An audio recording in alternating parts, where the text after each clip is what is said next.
Then may I have your attention, please? The show starts in 10, 9, 8, 7, 6, 5, 4, 3, 2, 1, go. What's going on? What's going on to all my embracers? Yeah, I know y'all shocked. It's Tuesday. Embrace on these YouTube streets. Gotta do it. My embracers are asking for it. They say, yo, you gotta drop 3 times a week. One time a week is not enough. So, hey, and that's what I want. I want to grow. Because you know why? This channel is about embracing your truth, our truth. And we believe in the process of healing and learning so we can become better versions of ourselves.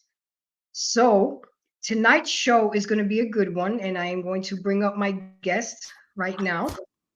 Hank from the basement. You there, sir? Yes, ma'am, I am. How you doing tonight? I'm good. I'm good. And thank you so much for participating in this with me because it was important, and not everybody is willing to open up like you're about to open up, and I really do appreciate it. And before I get you to introduce yourself and let people know where we can find you, of course, my name is Grace from Embrace the Grace, and you can find me on YouTube. You can find me on TikTok, Facebook, Instagram, WhatsApp, and Snapchat. I'm all over these social media streets because I'm trying to make a difference. I'm trying to have these young heads learn so we can become better communities, better parents, better people, and have better children grow up. And this is one of the reasons why I brought up this gentleman here, because after watching him talk, and shout out to the Lapeef Network, he just be speaking some real shit.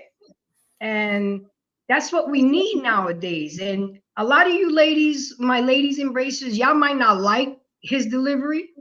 Y'all might not like his tone, but I don't give a shit. I'm not here to spare your feelings. He's here for me to help me teach you. Because you see, y'all claim that I'm not black enough to talk on some of these subjects that we talk about. Y'all claim I'm a pygmy. Y'all claim that I'm weak because I'm an advocate for men and because I'm a ninja lover. That's okay. I'll take it all.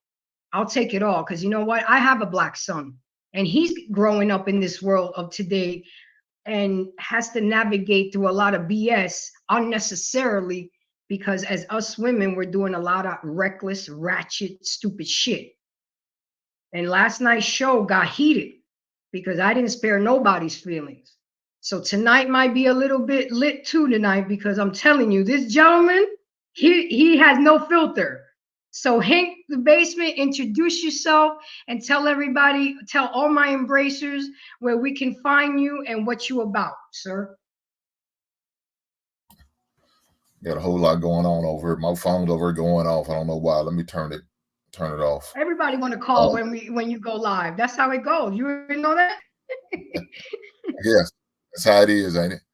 No, but my name is Hank, and just got a little YouTube channel I do, and I do it every Monday and Wednesdays, and usually on Mondays I talk about sports, just to kind of break up the monotony and do something different. Then I kind of get on like other people's panels, like the Real Precious. I get on her show with King, of course. Mm-hmm. They normally on there together, so I usually kick it with them on Monday, later on down the line, Monday nights and stuff like that. So it's all good. But then I have a Wednesday show, man. I just try to have that good grown man talk, just to try to really help the young men out there because there's really no voice for them. Nobody's speaking for them. Nobody really cares. I mean, that's how they act, and that's where they come off. Like men are irrelevant. Men are not necessary, which is a necessary evil, I guess.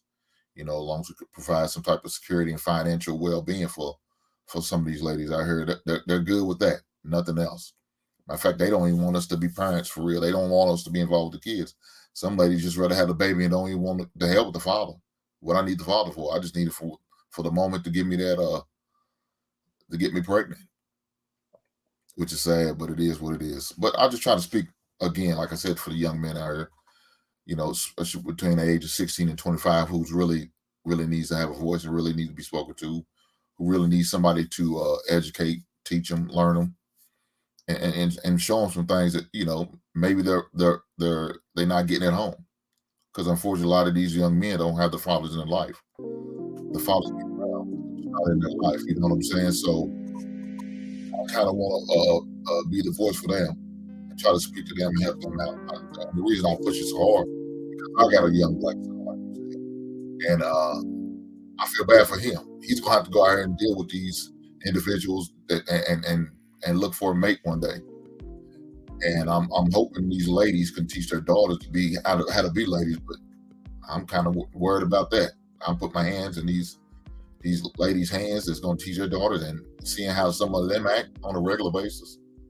Yeah, we in for a fight, young men. So that's why I'm here for, to speak to them so they know how to maneuver, how to act, how to carry themselves, you know, and how to behave, you know, even when the situation gets a little heated or uncomfortable. So I hear you, Hank, and that's exactly why I'm here too, because I have a black son. You know, I know that as a mother, about the age of 15, that's it. My job is done with him, because there's so much I can do as a mom. Now it's time for his father to take over, and men to embrace him and teach him what it is to be a man. I can teach him how to be a good man, but I can't teach him how to be a man. And a lot of these women got it twisted. They think they can be the father and the mother, and that's so wrong. It's unbelievable. That's why a lot of our young men have taken on female characteristics and act like females and are so soft. And I see it. I coach basketball. I've been coaching for 18 years. I coach boys and I coach girls, and I see the girls part. So your son and my son got it rough, because half these girls don't even know how to boil water. You know, I tell my son all the time, you love to eat. You better get you one that know how to cook. I mean, I taught him how to cook, but you know what I'm saying? We're not teaching our kids their gender roles because they're so far lost. And that's why I have invited you, because what I try to talk about and try to show these ladies, maybe if they hear it from the horse's mouth, you know, a black man, like last night I had your video on when you said about vulnerability. I played your clip, you know, okay, you're not, you know, because they always like to shoot the messenger, Hank. They like to shoot me instead of just absorbing the message and trying to see what I'm showing them. They're losing the whole purpose of the message. So that's why I like to collaborate with people and bring other, especially black men, because the target audience is, you know, brown and melanated and black community, because that's who I engage with. That's who my ex-husband is. That's who my son is. That's all I've ever dated. So it doesn't make sense for me to try to teach white folks shit. I don't engage with them like that. So again, I thank you for coming. You know, these are going to be some serious questions, you know, and there's going to be some impromptu questions just out of conversation, nothing too deep, you know, everything respectful. So my embracers, the reason why I'm doing this show is because a lot of us women say we want an alpha male, but that's not true. What we say we want and what we usually end up with is two totally different things.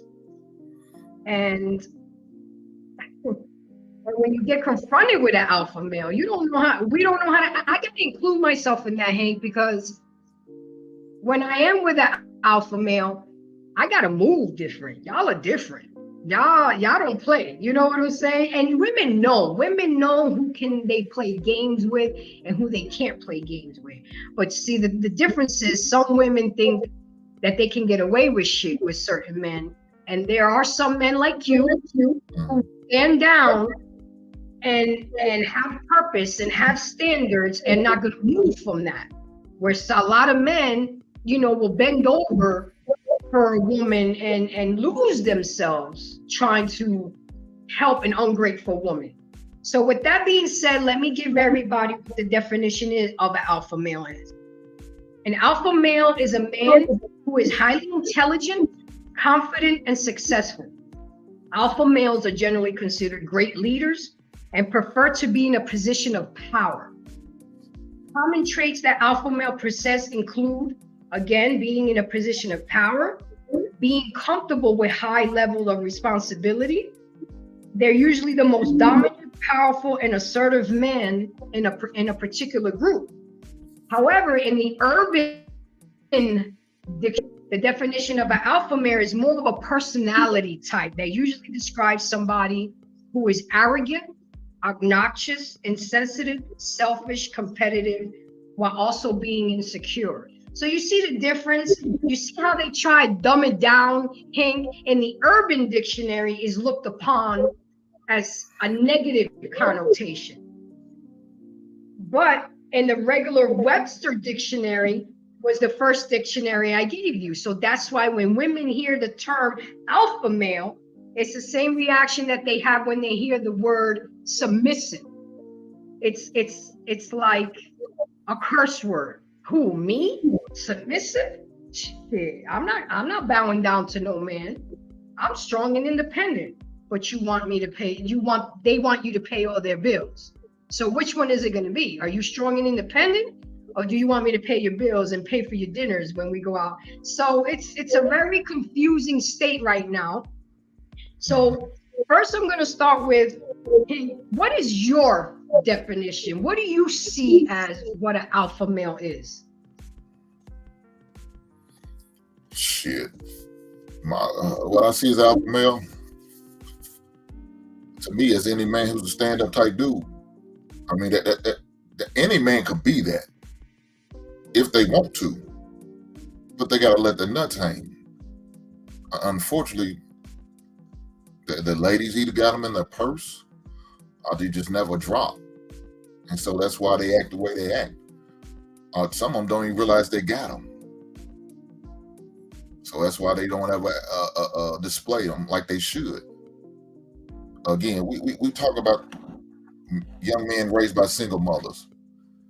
That's not a problem, as long as there's a male role model, father figure in that boy's life. That boy has a chance. But if that young man is raised up by nothing but a female, and that's all he sees is females, he's gonna act.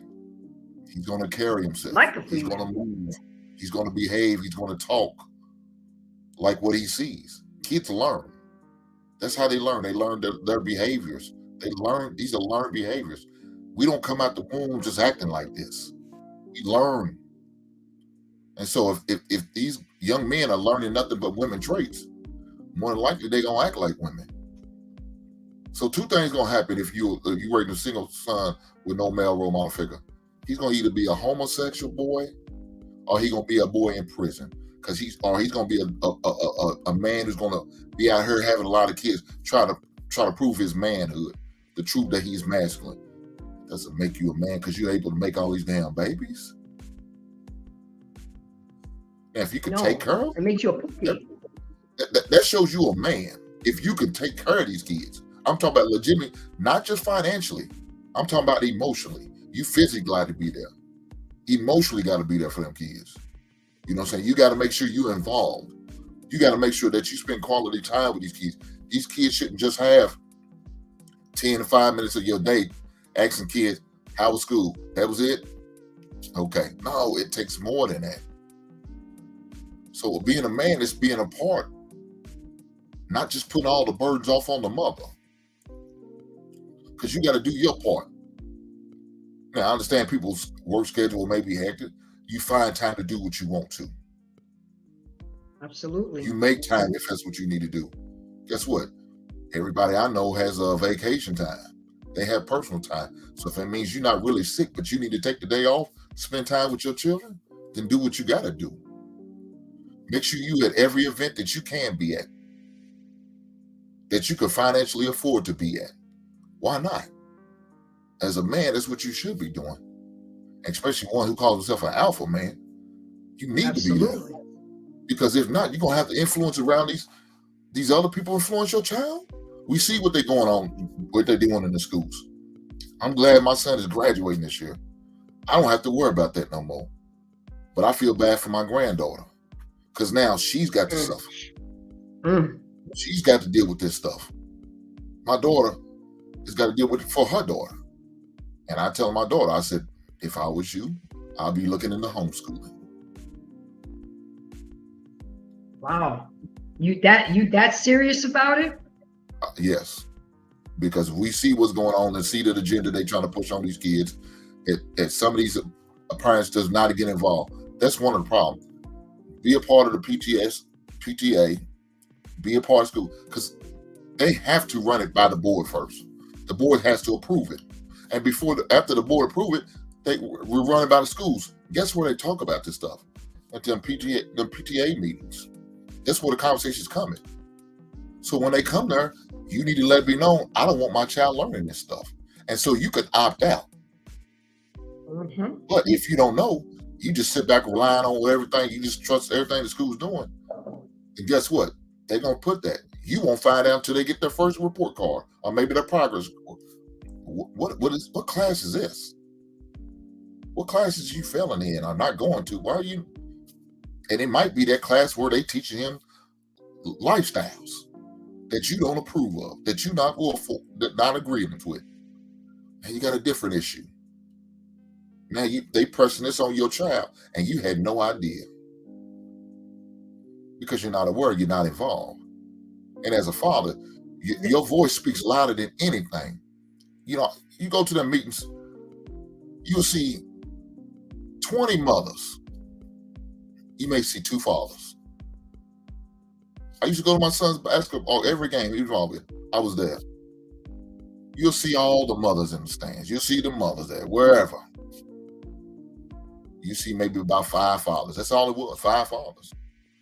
We got 30-some kids on the team between the varsity and the JV and the freshmen. But you only see 5 fathers. That's a lot of kids, and you only see 5 fathers.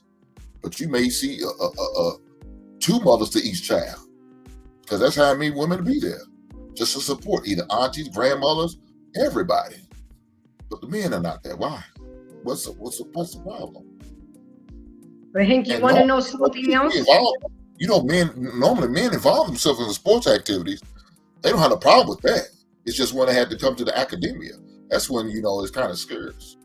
They rely on the mother to take care of all of this. No, why? Why are you gonna put that pressure on her? And she may not handle it. You may have the type of woman who don't know how to act and talk and carry herself because they don't want to hear the bad things about their son. Oh, your son was acting this way. He's talking too much in class. And they say, no, not little Johnny. I know my son ain't doing all that. I'll be damned. Johnny bad a motherfucker. Yeah, and what you're speaking of, Hank, you're absolutely right. Because as a coach, I would purposely sit down with my new team and find out if they come with a mom and dad or they have separate households, because a lot of moms won't give the dad their game schedule. So I make it a point. I'm like, okay, I'm going to need your mom's number and I'm going to need your dad's number. And I would personally print out schedules and give it to the dads, because I know how mothers can be, and they will purposely not tell the father when their games are. And I'm not having that shit, because there's a lot of dads out there that want to know where the games are. They want to come to their children's game, but like you said, they put it on the woman. And a lot of men have to stop that. Stop counting on the woman to get you their report cards. Stop counting on the women to get you their school schedule.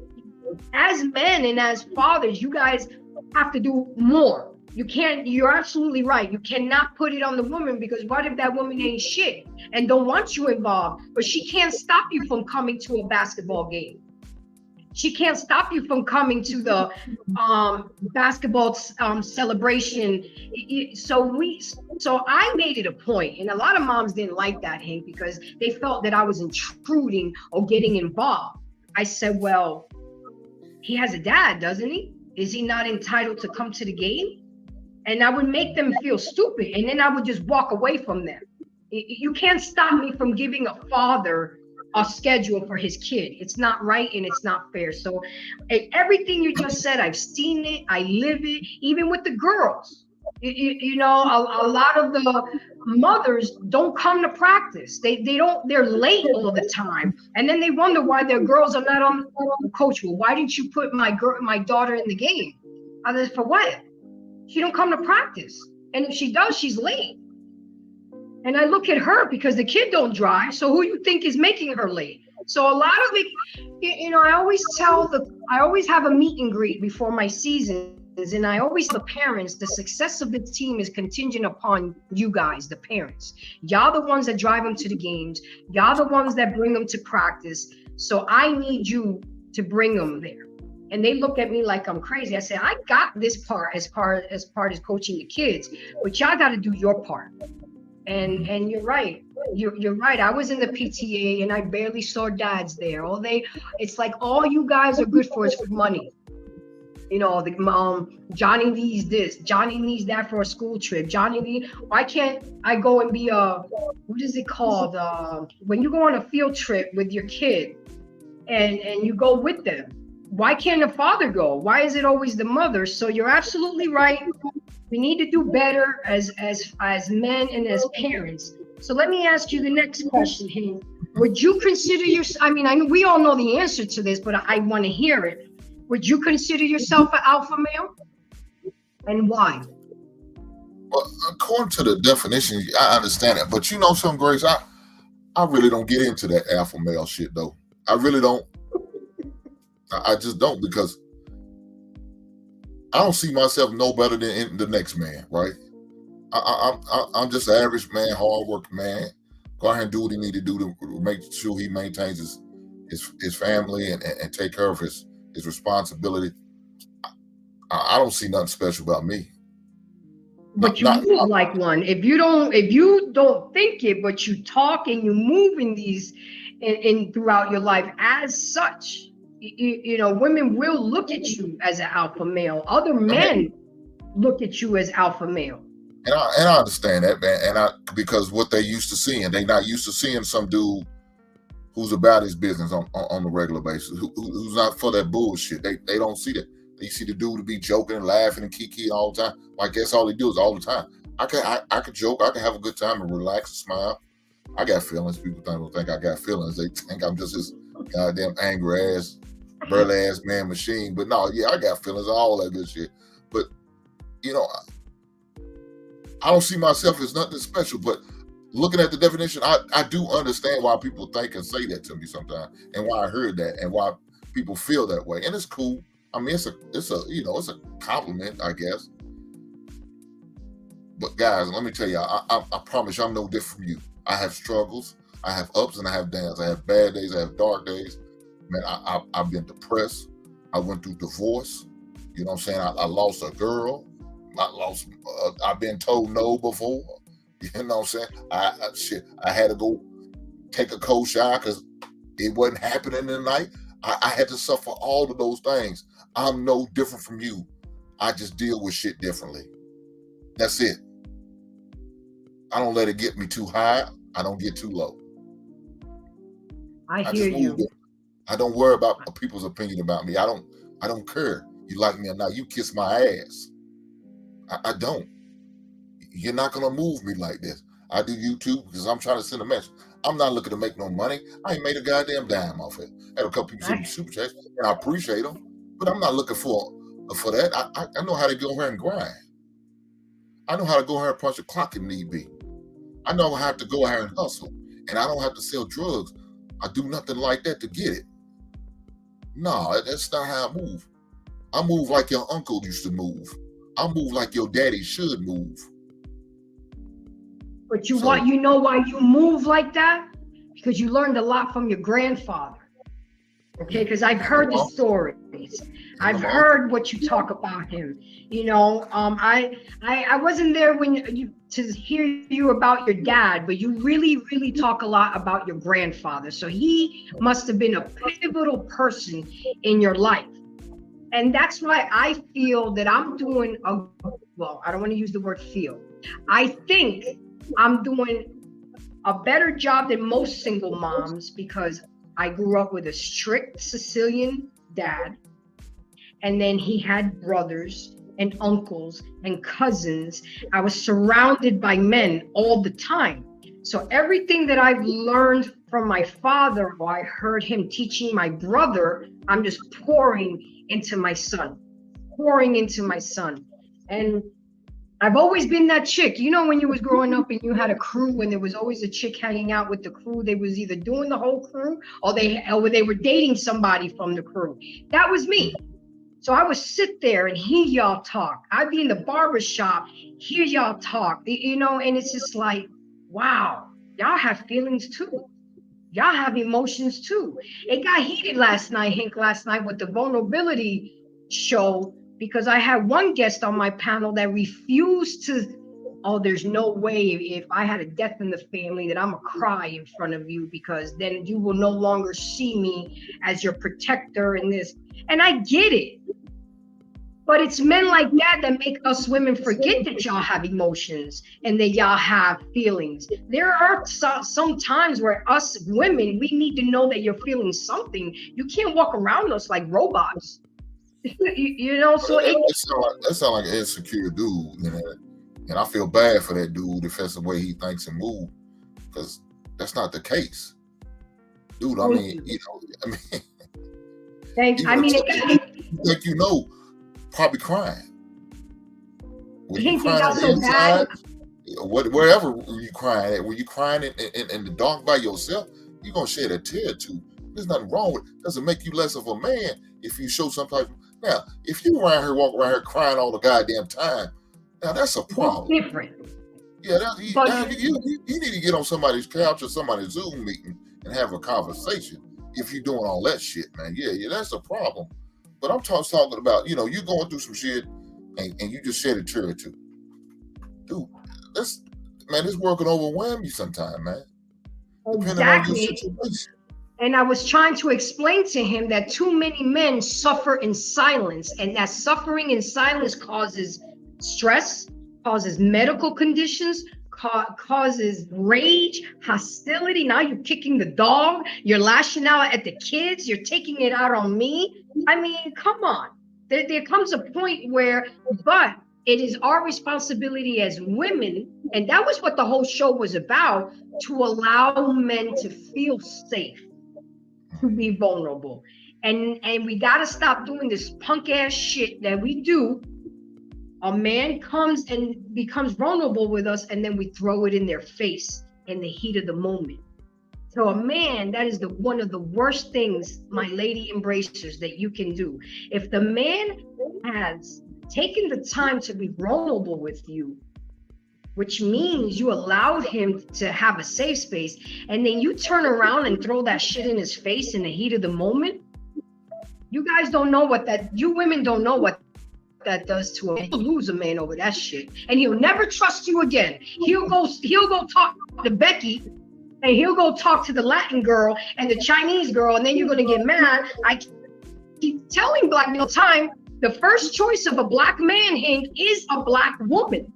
But because of the fuck shit that they do, they think I'm taking them from them. No, I'm not taking y'all black men from y'all. Y'all giving them to us. They coming over here voluntarily and eagerly. I mean, and if you you put us in a situation like that, you might not like the results. Then get mad at me and roll their eyes at me. You know, what does she have that I don't? I'm not combative. I'm not argumentative. You give a man peace. What did the great Kevin Samuels used to say? Sex, silence, and sandwich. And that's it. That's it. Okay, so Hank, do you think there's such a thing as an alpha female? Unfortunately. Look, unfortunately they are. Yeah, nobody want to deal with that shit. You might as well be sleeping with a goddamn man if that's the case. I used to actually think that there was such a thing as an alpha female, and I had to learn that there isn't. But let me explain to you why. When a woman is constantly in her masculinity and is always the brains of the operation and always has to do shit, they're so used to being in that masculine role that when they finally do meet up with somebody that's alpha or is doing it's very easy for a woman to maintain her femininity when she's with a man that's displaying his masculinity. And that's what we're lacking in our men now, is masculinity. Why? Same reason, because most men are being raised by women. So it's like it's a catch-22. But I'm learning. You know, I used to be real headstrong when I was young, real sassy, you know, talk back and whatever. But as you get older and you deal with different men, you learn to shut the fuck up and speak to when spoken to. And I'm still myself, Hank. But because I went to therapy, I did my counseling, and what did my therapist say? We're gonna work on being more graceful versus so gangster. And I always revert back to that. When I feel myself, somebody pushing that button, I count to 10 backwards, and I'm like, okay, what would a graceful person do? you know what I'm saying? And again, like I said before, women know who they can try, and who they can't try. And they push the envelope sometimes, and then they wonder why they get their ass beat or bad things happen, because you're putting your hands on them, you're calling the police, you're doing things that shouldn't be happening because you want to get back at him, instead of just doing the smart thing, walk away. So Hank, are you raising your son to be an alpha male? Man, I'm raising my son to be the best version of him, man. That's my main objective, to be the best man he could be. You know what I'm saying? Pouring into him every day. Because you know, I ain't got no choice, man. I see what's out here. I see what he's gonna have to deal with on a regular basis. So he's got to be prepared. You know what I'm saying? Unfortunately for him, it's gonna be more of them. Yeah. You know, back in the day, even back in the days, we had them masculine type women. They was around. It wasn't like they wasn't around. They just something that came about 10 or 15, 20 years ago. They always been around. You just didn't have as many, so they wasn't a problem. Now they're the majority. Yeah, now it's like every 10, you're gonna have at least 6 of them masculine and mannish to the motherfucker. Nobody want to deal with that shit. You feel like you hanging out with your boys or something when you're dealing with your own woman, your wife. And that's not a good thing. Nothing about that sexy. Nothing about that turn a man on. Let me take that back. Some man probably into that shit. Not this one. You can't come to me with that bullshit, man. I don't want to deal with your ass. And no man should. That's why I tell men to move like they should move, like the prize and the kings they are. Because the numbers in your favor. Why you accept bullshit from them? You don't have to. But if that's what you want, good luck with that. Yeah. I don't see it working for you. Because like you said, she may have you respect in the beginning, but soon after she'll realize she could just walk all over you. Man, you're gonna be the laughing stock of the family reunion. Any gathering, they gonna look at you, look at this pussy ass. Yeah. I had that conversation with my son the other night. He has this girlfriend, and you know, she's a firecracker, and I would notice that he would let a lot of shit slide and whatever. And he's 17, and I pulled him to the side because he came up to me and said, "Mom, I broke up with her." I said, "Why?" He was like, "She's too childish and immature, and I can't deal with it." I said, "Now you got to stick to your word, got to be bond, okay? You got to stick to that, because if you go back on your word, or you can make her work for it again, but as a young man, you got to stand on your 10 toes and mean what you say and say what you mean, because if you keep playing these back and forth games with these little girls, you're going to get lost in the sauce. And I do not want to catch no charge over your ass because it's something you could have prevented from doing." Well, the problem is she's not gonna respect him as a young man. Your word, she ain't gonna think your word don't mean shit. She knows I could just come here and throw the puppy eyes at him, maybe throw that ass at his face, and everything's gonna be good. Well, thank God it's a long distance relationship. Now she's in Florida and we're in Georgia, so it's a little bit harder. But when they were together down in Florida, it's like, you know, he melt like butter. But this is his first everything, so I'm, you know what I'm saying, giving him a little leeway. But I keep talking to him and I keep telling him, look, you're a young, handsome, tall man. You've been working since you were 14. You were the first one off the crew to get a job, get your license, drive a car. You're ahead of the game. You're gonna have 850 credit when you're 18, because I put you on all my credit cards as an authorized user on my credit cards. You're gonna be good, but don't you dare let these females run you. So hopefully he listens. You know, it's hard to talk to a 17-year-old who's full of hormones. And right, she gonna run him. It's coming. It's only a matter of time. He's gonna have to take some L's. He's gonna have to take a couple L's before he starts to learn and listen to any knowledge that was shared or given to him. He's not ready to listen now. My son's the same way. I tell him about, well, hold on, why are you doing all this for this little girl? You know what I'm saying? And so he listens, but he don't. I can tell he listens because the type of girl she is. She's not a girl, don't wear a lot of makeup. She doesn't have she wears her natural hair. You know, so you could see he's listening and paying attention on certain things. But there's other things like, oh, daddy, she's nice. I won't be as one. I said, look, let me tell you this, dog. You about to go to college here this time next year. You might want to break up with this little girl because y'all ain't gonna make it. Because when you get on campus, you're gonna see some different type girls. They're gonna be more pretty. Grown women.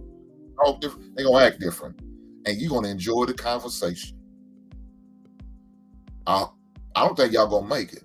Now y'all may come back after school and you know you saw your oats a little bit and found a way to get back together, maybe. But more likely, I doubt it. Because what did he say when you told him that? What was his response when you told him that? The struggle shows, no, daddy, we in love. I said, boy, you don't know what that is just yet, but I understand. So I you know, like I said, I poured it to him. I let him live and learn. And when he take that L, we'll talk again. We'll have a different conversation by the end. He'd be crying, upset, oh, she on my nerves. I'm done with her. That's where my son was at. I'm like, he was like, Mom, I'm done. I'm laughing. On to the next. I'm like, all right, dog. I heard what you say. Yeah, but it's what you do that matters. Let me ask you another question. Do you think that the young males of today have any clue what it is to be an alpha male? Nah. When you say young, what age are we talking about? If we talk about our son's age, no, hell no, they have no idea. No. Let's say 22 to 30. I think they have an idea because by then they didn't experience things. Hopefully, you know, maybe if they was in the military, they'd have been overseas and see some stuff and experience life a little bit. Maybe they've been on a college campus, learned some things, witnessed some things, and experience some things. So they may have an idea. They don't know the full detail of it. And now, prayerfully, they have their father that was able to show them how a man should move, act, and respond and carry on, hopefully. But for those young men who don't, they had a father figure in their life. And if not, they better subscribe to the basement. So he can that's right. Put some game in their ear. I know that's right. My son follows you. As soon as I met you and I heard some of your shows, I said, look, because I had him follow Kevin Samuels. As rough as he was, there's some things that he needed to learn from him. And I have him subscribe to you too, because you know what? I can't feed him what you can feed him. And I tell a lot of young girls, like a lot of my parents that I used to coach that were single, I used to tell the moms, put him in the YMCA, get him in the Big Brothers Big Sisters program, where he can have a mentor, where he can have an opportunity to be around testosterone. You know, because a lot of these young men, you got big mama, you got your grandma, you got your aunties, you got your female cousins. They're always surrounded by women. Their teachers at school are women. It's like they never really have a chance to be around men unless they're at the barbershop or in the locker room. It's like, come on. And then you wonder why all these men are well, men ain't shit. Okay, when I hear a woman say men ain't shit, my rebuttal is, Hank, who raising these ain't shit men? Who raising these ain't shit men? And then they stay quiet. They say, exactly. You raising them. Well, the problem is, you know, a lot of these women say that, but then realize they creating that beast. Y'all are creating a beast that y'all, the very beast that y'all call, that y'all dog out, that y'all hate. Because there's certain things y'all say, y'all do, the way y'all act, the way y'all move, the way you carry yourself, y'all create them. So when y'all was telling him no because he wasn't cool enough, or you didn't think he was, he didn't have the swag that you would need, or he didn't come with enough size in his pants, or whatever the case may be, or he didn't have enough zeros behind them ones. You know what I'm saying? You know, you kept turning them down, but guess what? Eventually, the no's turned into yes somewhere else. Yeah. And now he start to get build some self-confidence about himself. Now he start to build himself up, not only financially, but physically, mentally. Now he's ready for the world. Now y'all looking at him now like, oh shit.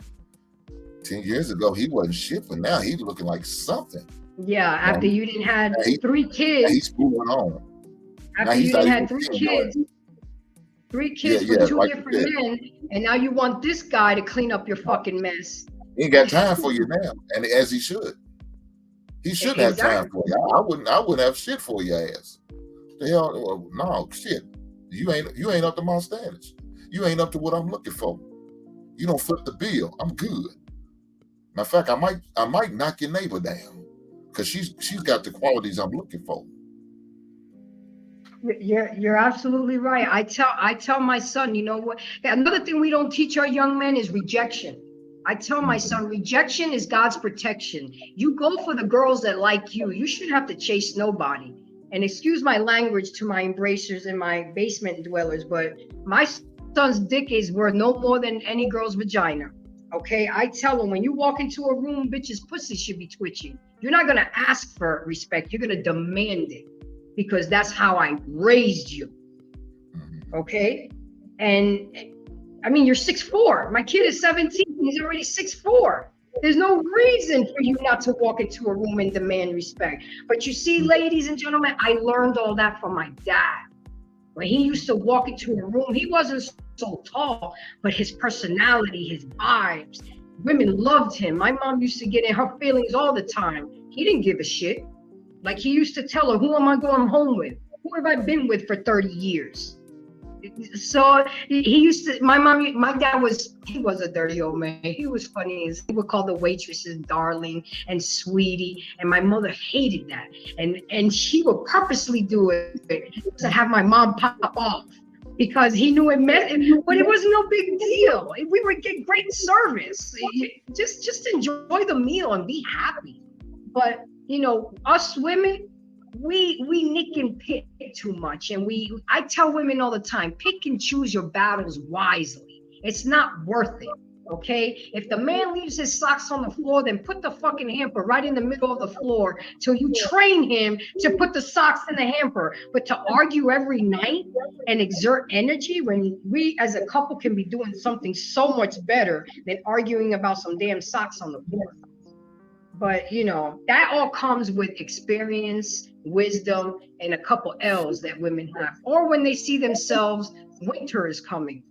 You know, when they didn't hit that brick wall, 40 years old, and their choices are dwindling down and competing with the younger girls. Look, Hank, when I was on Kevin Samuels' show, we spoke. We had great dialogue, 5 to 7 minutes. And I love, admire, and respected this man. And Hank, don't you know, he chewed my ass out. Respectfully, he called me old. He called me a grandma. He said to me, nobody was going to respect me. I mean, that was the straw that broke the camel's back that made me start this YouTube channel. And the motherfucker died of me. We spoke March 15th, and then he died May 5th. So I owe all this to him. I owe all this to I was thinking about it for 2 years. After I had that conversation with him, I gotta prove to you that I'm gonna make a difference out here. You know what I'm saying? I may not be perfect. Yes, I'm still a woman. Yes, I'm still emotional, but we need to learn how to be emotionally intelligent with our shit. So with that being said, do you think that most young males of today are mostly betas, or do they still have a chance to be alphas?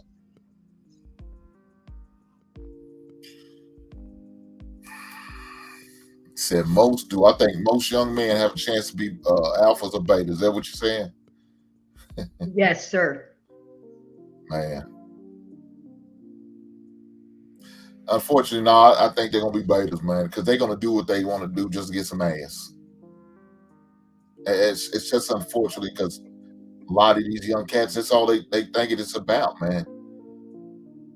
You know, having sex and making a little money. No, it's more like than just that, man. You know, you want to be at peace sometimes, and being at peace is not about getting some booty, right? Look here, I'm the type dude. I choose money over ass any day. I choose money over ass any day. No big deal to me. It's just me. But a lot of these young cats, man, it's all about they'll sacrifice and lose their goddamn job just to get a shot of booty. What the hell's wrong with you? You sound crazy. With all this ass, that's the most thing that's walking around on this earth. You damn near ready to go home for a shot of ass. You ready to get your car repoed for a shot of ass. You ready to stay out all night knowing your mama wants you home at a certain time for a piece of ass. Why? You'll lose your life over a piece of ass. I'll be damned. I'll go to jail. For what? And this is another thing. This is another thing I taught my son. I said, when you go to a girl's house and you're not familiar with her, you keep your keys, your phone, and everything in your pocket. Don't ever get too comfortable in a female's house. Because the first thing a bitch want to take is your keys and your phone, and now you can't leave. And now you're going to tussle and hustle to get your shit back. You keep that shit in your pocket. You know, you don't take it, keep your clothes and your shoes, fold your shit by the bed so you can tell if she's been in your wallet, if she's been snooping around. I'm giving him game, Hank, because even though I'm a woman, I'm gonna give him the game so he don't, I'm like you see, he's gonna have to take some L's, but I'm trying to minimize the L's. I'm trying to teach him to see the red flags sooner than later. I told him, bitches ain't shit. They'll use you, they'll manipulate you, they don't give a shit about you. You know, she'll use you now, and as soon as she gets her own car, you ain't gonna be. I used to tell them, hey, when you get a car and driving, ask, cash, or grass. Nobody rides for free. So I remember when he came home one night, he put the book bag on the table. He said, Mom, I know what grass is now. I said, okay, no problem. You just bring that shit home to mama. I got you.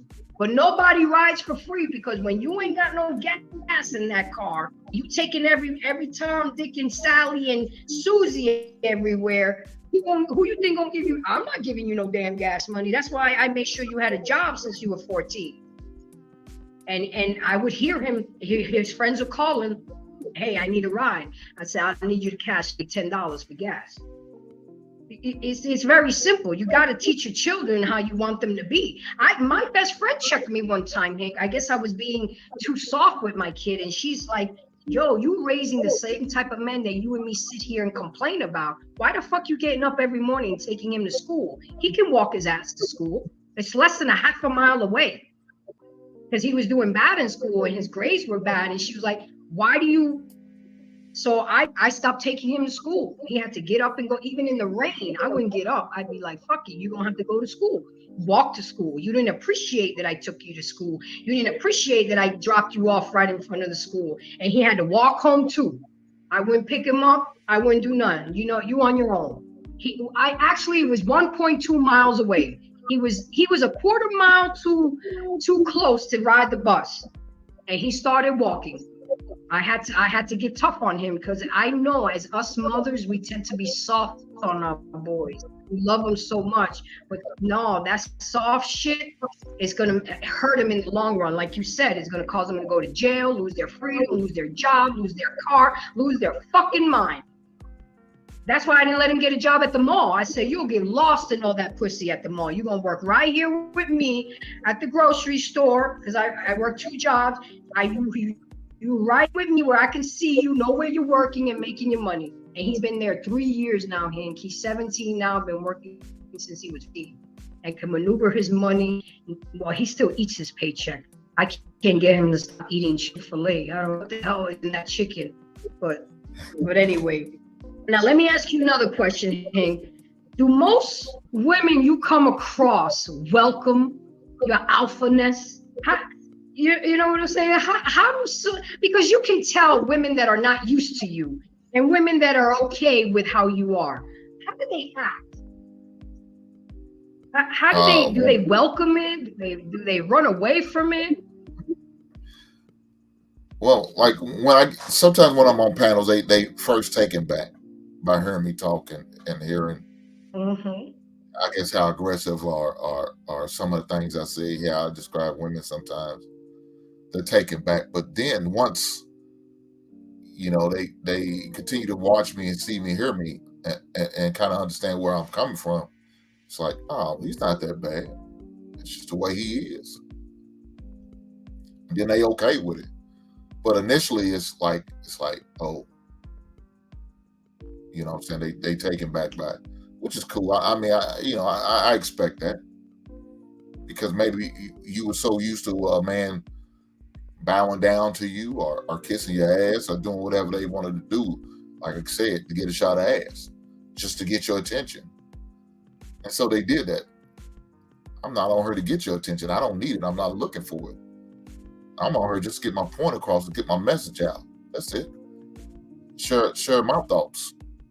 Share my perspective. That's what I'm here for. And if you okay with it, you can rock with it, cool. If you can't, well, get over yourself.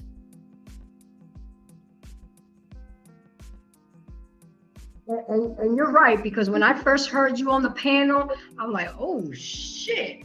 Females ain't going. The way you talk, I'm used to that, because that's how my dad talked. He didn't give a shit. We were allowed to curse when we was younger, but not him.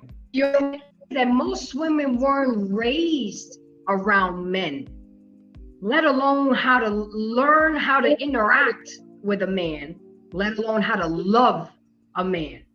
A lot of women don't even come across a real man till they go to college, or they start working when they're in 16, 17-year-old. So they're already fighting a losing battle. And it's sad because, like you say, they're raised with their moms. Niggas ain't shit. Well, ninjas ain't shit. You don't need a man. Men ain't shit.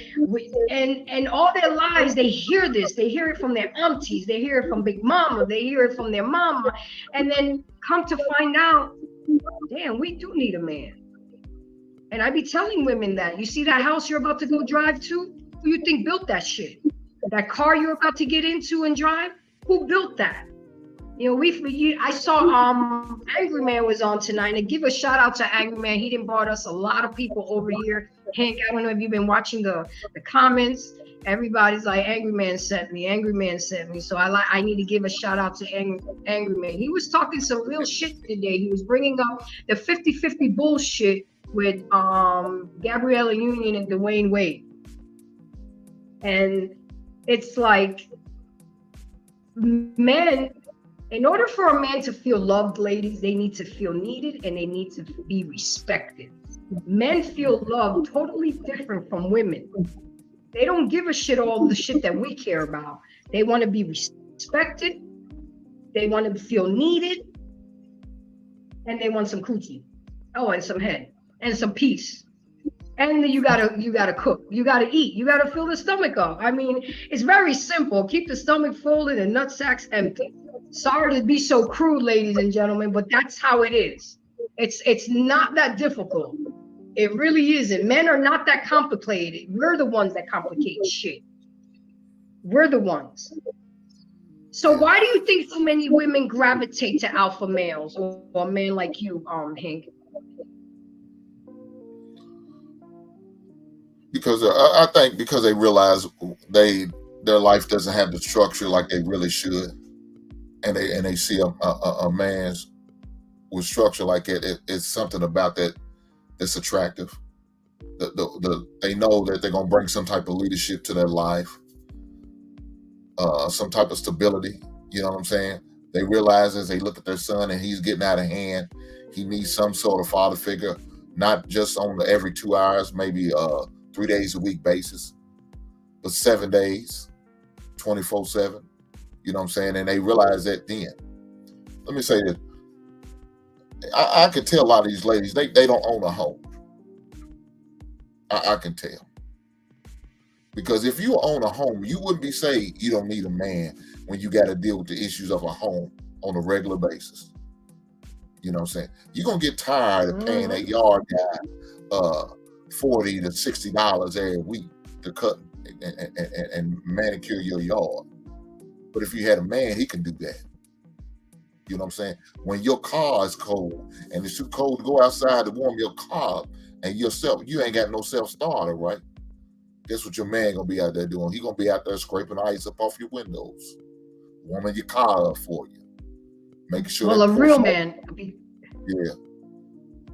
Matter of fact, when you need gas in your tank, baby, let's go get some gas. Oh, he might just take it to you. Baby, your car need to be washed. It's dirty. I'm gonna wash while I'm washing my car. Ain't no need to look. I'm looking clean and you looking dirty. Yeah, let me go and clean your car for you. He gonna make sure your tire pressure right. Your battery ain't turned over. Guess what he gonna do? He gonna find a way. He gonna get it replaced. He gonna find the guy to get him a mobile mechanic. He gonna call and get the work. You know what I'm saying? When that hot water heater go out in your house, all of a sudden you got to get that thing fixed and replaced. Guess what your man gonna do? He already got a buddy online there. Let me call him up.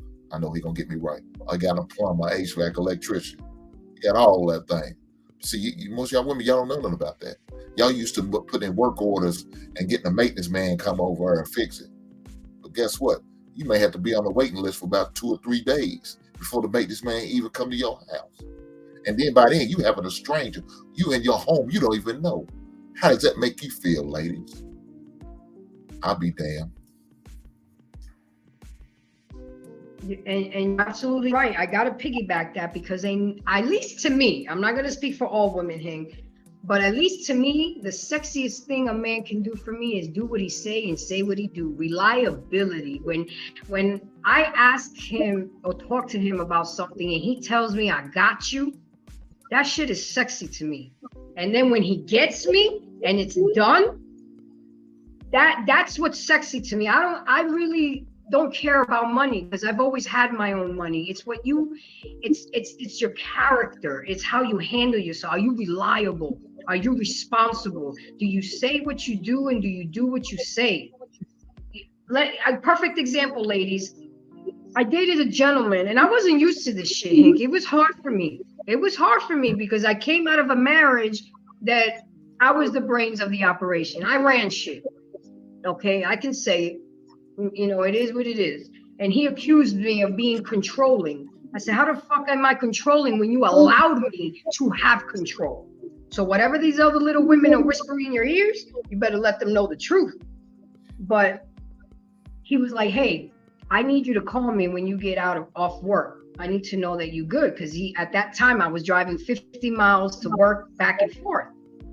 And I need you to call me when you're on your way out, when you get there. I mean, all he needed was a thumbs up, just need that I was good. I wasn't used to that.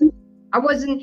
And at first I thought he was trying to control me. I'm like, well, why you need to know move? Why you need to, and then we had to negotiate because usually when I get off Hank, I like to decompress in the car. I go get me something to drink, get my J and ride out to turn the wind, the moon roof up.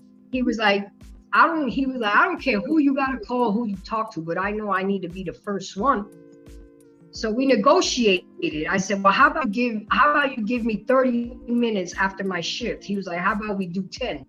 So I knew that after 10 minutes after my shift, I would have to at least let him know I'm good.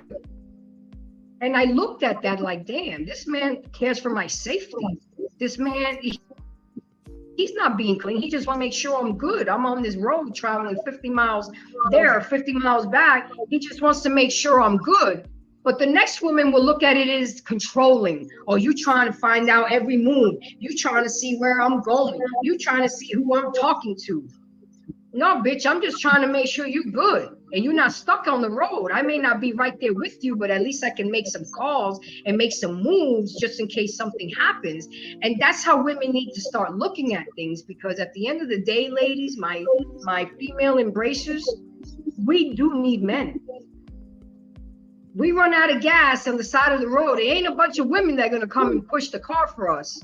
It's going to be a man that's going to come help us and push our car. But we don't think like that. But So but let me you know ask something? Go ahead. You know something? A lot of them say, "Oh well, I got AAA. I got roadside assistance."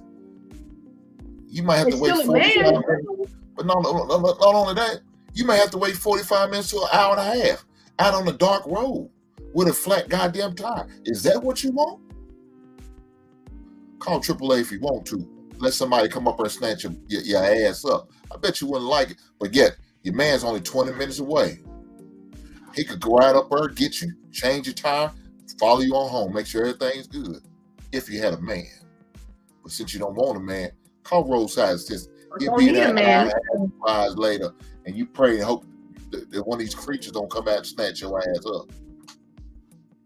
Oh, and another thing he used to make sure was, is your phone charged? You know, charge your phone. And then he would ask me, what time you got to be at work? And I would say 2 o'clock.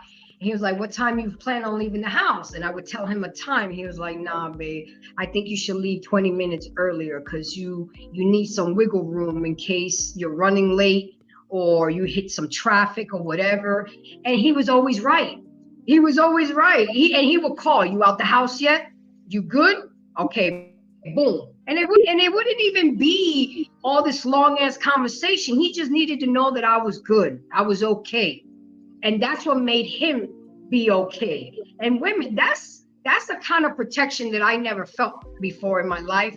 So now when I date the next man, if he don't do that or makes me feel safe like that, I can't be with you. I can't, because when a woman already experienced that type of shit, it's a must now. And unfortunately, most men are not raised that way anymore. And that, again, that's where it comes from, the conversation we're having. If you're being raised by a single mother, you're not going to get that type of man that was acting that way. So what do you do to show a woman when you're out there that you're an alpha male? Do you just move naturally, or do you let women know? And it doesn't have to be romantically. I'm not just talking about women that you come across romantically. I'm just talking about women in general. Do you do anything specifically to let them know that you are, or you just you? Shit, I don't do anything. I don't have to. Look, you be you. This is not an act. This is not a front. This is not some thing I turn off and on. This is me on a regular basis.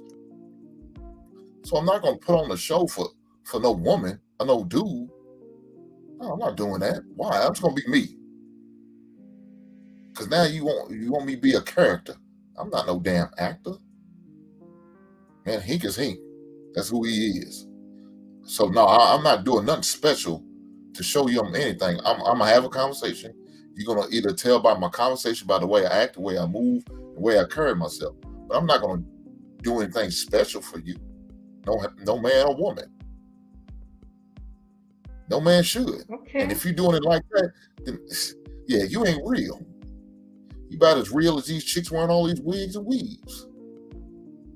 Yeah, I'm good. I hear you. Now, I always hear you talk about that a woman has to have at least 7 of the 10 things checked off on your checklist. You kind of went over it on last week's show, and I was kind of like, damn, I didn't know that list until we had our show, but it's okay. Talk to me about those 10 things, Hank, because an alpha male like you have what's called, see, a woman will call you, because you have boundaries and standards, they would say that you're a narcissist or who hurt you or your mama hurt you. But what there actually are is boundaries and standards. So talk to me, Hank. Go through those 10 things. What 10 things do you expect of a woman to be blessed? I'm using your words. As you can tell, I've watched you for a long time. To be blessed with your last name. What are those 10 things? And ladies, listen to this. You must at least possess 7 of the 10 things. So go ahead. Talk. Well, I mean, tell these ladies out here. Well, think about it. It can always be more. It won't be less, but it can always be more. Because your standards change along with age, right? When I was a young man, my standards was probably about 4 things: pretty, she can cook, she brought benefits, she had a job. That's my standards when I was probably 18, 19, 20, 21. Now, of course, as I got older, more mature, and I learned a little bit more and evolved a little bit, my standards changed and they increased because I was looking for more than just the beauty and all of that other stuff, that superficial shit. So, like one of the things, I'm not a smoker. So a woman who smokes, we're not going to vibe. We're not going to vibe. You have to have morals. You got to be honest. You got to be loyal. You got to be respectful. Those are some of the things that I my standards. One of my standards that I kind of separate around it, that kind of really hurts and affects women. When I say one pot, they like turn their nose up at me when I say that. I might as well say something bad about the mama when I say some shit like that. You know what I'm saying? So they feel some type of way when I talk about my one pot theory and how I roll with that. And if you can't, you won't be with me. You won't get blessed with my last name, of course. I'm not a fan of the weaves and a lot of makeup. I'm sorry, what'd you say? I forgot. Your money is my money and my money is my money. That's how it goes. No. That's how most of them think. Well, that's why most of them ain't with me. They not blessed. So I'm all about our money coming together. If you're gonna give me your body, but you're not gonna give me your cash, that's nothing but paper. That makes no sense to me. You'll let me be inside you, but you have a problem with me handling the finances, so to say. We bringing our money together and we come as one. Yeah, that's a problem. I don't understand. That makes no sense to me. You're not worried about your health. I say the same thing, Hank, but I do it. I say a little bit more ladylike. I say, so we'll exchange bodily fluids, but you can't put the money in one pot. That's most men don't give a fuck about your PhD, your bachelor's degree, or your money, because one, they know you ain't gonna spend the money on them. They stash all yourself and spend his money. And 2, like you said, just like money is paper, that bachelor's degree is just paper. That PhD is just paper. You women think that men carry that a lot of weight, and it doesn't. Y'all carry that with a lot of weight, but not the men. A lot of men will pick the uglier girl and the girl that doesn't have a degree just so they won't have to come home and fight you, and argue with you all day. So, like I tell women all the time, you better take this mirror out and look yourselves in the mirror and see what's wrong with you. Because while you're busy pointing one finger at somebody, look, there's 3 pointing at you. It's some real shit. Israel, I'm not having guests on yet until the interview's over. Okay? So hold off for a minute, my dear. So with that being said, so did you go over all of the things on your list? No, I got a couple more. I got a couple more. You spoke about hygiene. Yes, You spoke about hygiene because I remember the list. You had it posted on your thing for a minute. That's very important. A woman's hygiene. You know, another standard is you must respect me as a man. That's a must. You know what I'm saying? Another thing is I look for a woman who has a father in her life. If not a father figure. Because I know if she has that type, she has a level of respect for a man, an appreciation for a man. She knows what it is to be around and interact with a man. So that's another one of my standards. I didn't get to post it last week, but I just wanted to share that this week. Again, now with me by education, I want my woman to be educated because that's a priority for me because I want our kids to be educated. Now, I'm an older man, and of course, I'm not having no more kids. He done got fixed. That is not a problem for him no more. But even when I was younger, I still prioritize education, and I want that for my kids. So my daughter has a degree. I want my son to go, and the most important thing I told him to get, I don't care about you going pro or none of that other shit. Get your college degree. That's what I care about. So I need for my lady, my future Mrs. Hink, to have her education in order and prioritize education for her because I want her to be an educated woman. I'm not intimidated by your education. How smart you think you are. Because guess what? The man with the most common sense is smarter, way smarter than any book smart dude any day. I'll take him any day over anybody who says they got a degree and they're smart as hell because they got book smart. Well, give me a man or a woman with good common sense and we'll run this goddamn world. Yeah, I'm good. Exactly. We're gonna roll with it. And not only that, Hank, when you get older and she get older and all body parts ain't the same anymore, at least y'all have each other to have some decent conversation with, unless the mind goes too. But at the end of the day, you got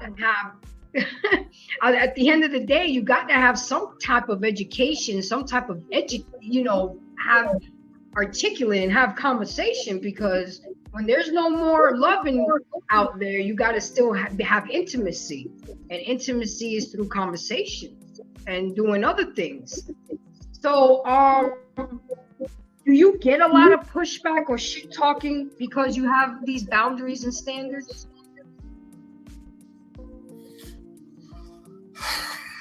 Yeah, let me say the ones I get the most pushback from is right when I talk about the weaves, the makeup, the eyelashes, and all that shit. I get that pushback and the one pot. You know, those are the ones I get the most. Those are the two main. Yeah, those are the ones I get the most pushback. The other ones they kind of understand. You know, the respect for a man. Since I'm not a smoker, I'm not a fan of. I don't date women who smoke. You know, most of them are already down with the education. That's what they care about. Most of them are all about looking for a man with good morals so they can understand it. They can respect that. But the ones I get the most pushback is the one pot and my standards about the weave and the wigs and eyelashes and the long talons. I can't stand that shit. So I get the most pushback for that. Out of anything I talk, I get the most pushback for that, which is cool. But that's just my standards, you know. And again, I want a woman who has her own standards. I want to know what your standards are. You need to know. These are part of the tough questions every man should have with a woman. And you heard me say before, I don't believe in I don't ask questions. I'm interrogate you. Mm-hmm. I'm not like I'm interrogate you because I'm investing myself, my last name, and whatever finances and resources I'm bringing to you. I'm blessing you with that. But I got to make sure you the right lady I'm blessing. And if you're not that right lady, you will not make it with him. Like I said before, I will categorize where I see you fit. You're not the one type of person who don't deserve my last name. You deserve 20 minutes, but you don't deserve my last name. And if that's what I choose to give you, then that's what I choose to give you. And I move you out. I let you go accordingly. I'm going to Uber you back to the streets and let some other dude deal with your ass because I'm not that guy.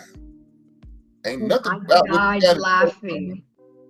I died laughing when I heard you talk about the date and the girl that wanted to almost fight the waitress with the food. You really left her ass at the restaurant?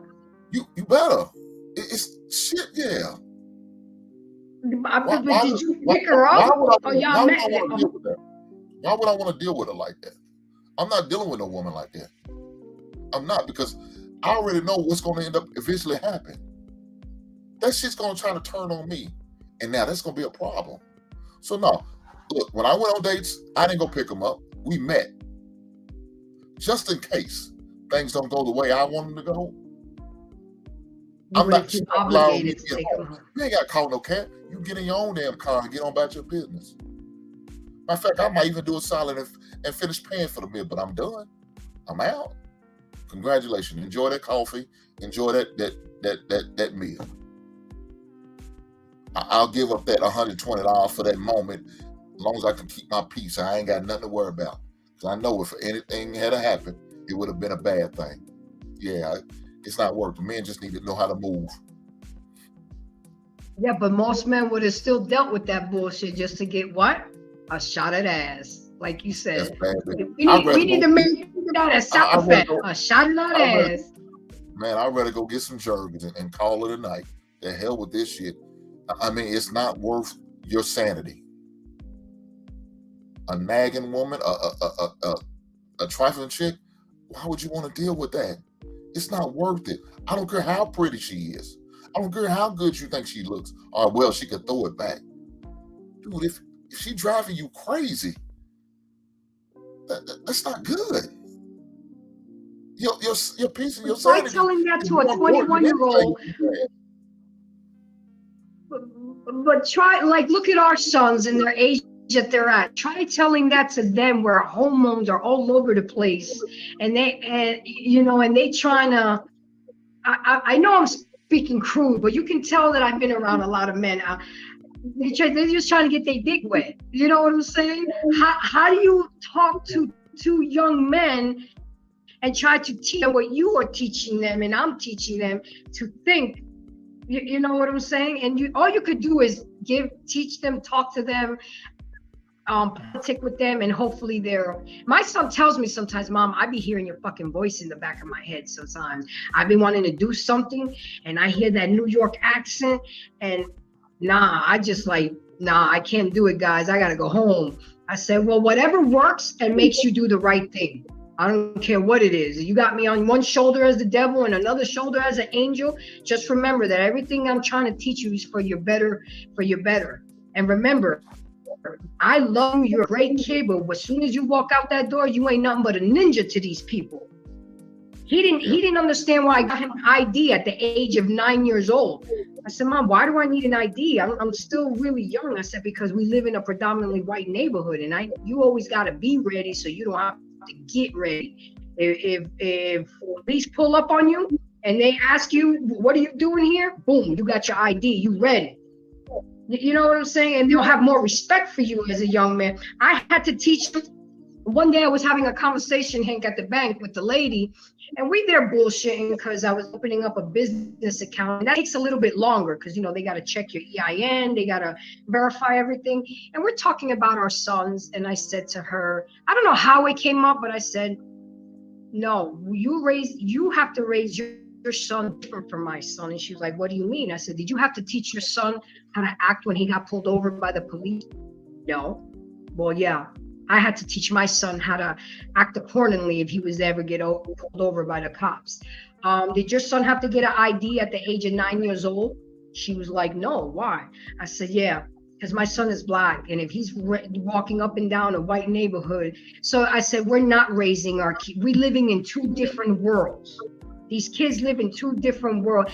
And it's the shock and the surprise in her face that really, like, some people are so oblivious to the point of what we Black and brown and melanated people have to go through. Okay, as a mixed child, Hank, I got it from both ends. I used to get my ass whooped in school. Oh, you think you're cute with your light skin and your long hair, because the Black girls didn't like me. And the fact that I was dating they Black men. And then the white people were like, well, you're going to have to choose us or them. You're either going to be with us, the white folks, or you're going to be with the blacks. So the 7th grade year was very lonely because I said, fuck you, fuck you, fuck you. And I had no friends 7th grade because I stood my ground. I'm who I am, and you're going to love me for me or leave me alone. So biracial kids get it both ends too. I had to teach that's a long story and I'm not going to get into that. I had to teach my dad that. He has 4 kids and 3 of them are all white, green eyes, brown hair. I'm the only one with color because of my mother. And he thought because I had his last name and he was Italian and he was a factory owner in New York that I carried the same clout that my other siblings did. And he didn't understand. I got this, Dad. I got color in my skin. So we had to do an experiment. He just couldn't believe it. He couldn't believe what I went through simply because I have color on my skin. He thought because of the money, the last name, and the clout that I was going to get the same type of treatment. I said, Dad, we're living in 2 different worlds, because he used to tell me always growing up, you have the best of both worlds. You have the best of both worlds. I said, no, I don't, Dad. I'm fucked up in both of these worlds. You just don't know it. But anyway, we've only got a couple more questions, not too long. Do alpha males cry? No, I guess I answered that question a bit earlier, but yeah. Again, we do have feelings. We do feel bad. We feel happy. We feel sad. We have our good days and our bad days. Again, like I said, long as you're not out here just boo-hooing every goddamn day, like some girl. Now you need to be on some depressant then. Yeah. I mean, as long as you not like some girl got stood up at a goddamn prom. Yeah, yeah. But as far as men, feeling emotions, loss of family members, going through some tough times, dealing with maybe a divorce or separation or whatever the case may be. Man, a man's gonna have feelings. It's not easy. It's not easy being a stand-up dude. It's not.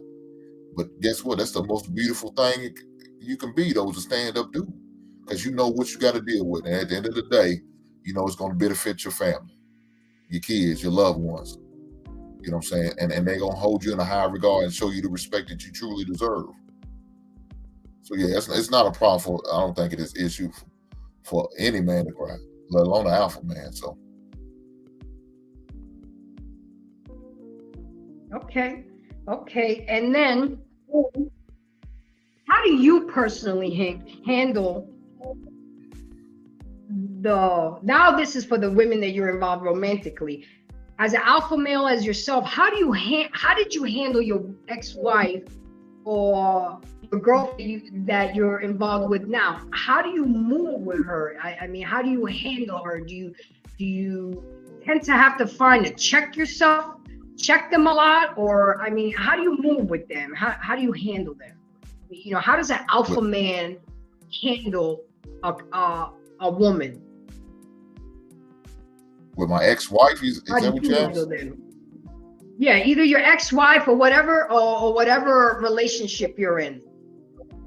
How does an alpha man, besides being a leader, but personally, is it a lot of work? To handle a woman when you're an alpha male, or you just don't fuck with them and you deal with a woman that knows how to deal with you? No, you look, even the ones you're not involved with, like my ex-wife. So of course I'm no longer, she's my ex, and that's what it is. But we're cordial. We co-parent together. We work together. We may not agree on certain things, but one thing we do agree on is we want the best interest of our son. And that's the most important thing, and that's all that matters. As far as any woman, the woman I'm dealing with now, she knows what she's getting. I presented it to her. She knows what she's dealing with. She accepts that. Of course, she has her father in her life. Well, had her father's passed. She had her father in life, so she already knows how to deal with men. She even lets me know that I remind her of him. You know what I'm saying? She tells me, you sound like my father. I feel like I'm listening to my father. And so that lets me know I'm in a good place with this woman. She's in a good place with me because she holds a man like a father to a high regard. So she had a good chance with me once I found out this information. I learned this about her. You know what I'm saying? So, but as far as how I deal with on a regular basis, yeah, she knows. She knows I'm the no nonsense dude. I don't know no punches. You know, sometimes I'm too straightforward at times. My ex-wife used to get on me about my tone and delivery. You know, that was. I mean, I can Just like see that, Hank. I mean, you know, sometimes you yeah, I know. that's who I you agree. are. I But agree. that's who you are. I get like that sometimes. I mean, I say shit, and she'll say, "You say shit, you just so cut so deep, you don't realize you're saying it." I say, "Okay, I agree, but I don't give a damn. This is the way I feel. This is the way I move. This is the way I think.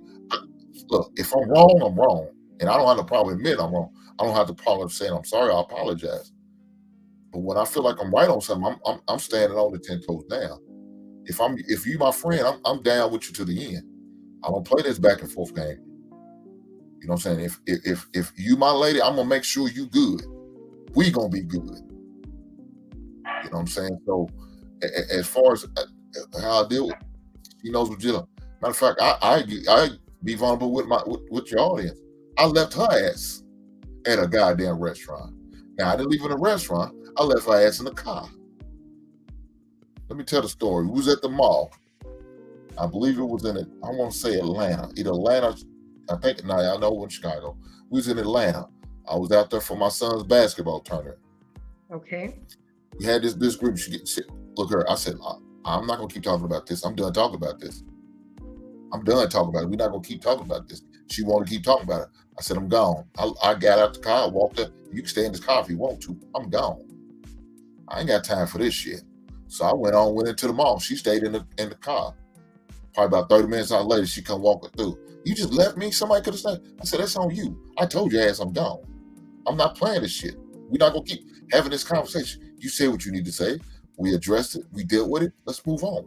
If there's any more problem, we can talk about it later. I'm not talking about it in the car right now. We're not going back and forth like this. But I had no problem with doing her the same way. She gets out of line. She talking crazy. I hang up on you. You're not going to be talking crazy. Because this conversation is short. I'll talk to you later. Bye. And I hang up. You keep calling me back. I keep hitting that F you button. It doesn't matter. I'm not accepting that bullshit.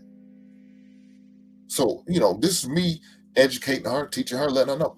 I don't accept that bullshit. I ain't got time to be arguing with you. We're not going to sit here fussing. For what? I'm 47 years old. Life's too short for me. I'm more towards the end than the beginning. So I'm enjoying life. And you're not going to stress me out. Now, would you say that came with age and experience, or were you always kind of like this since you was young?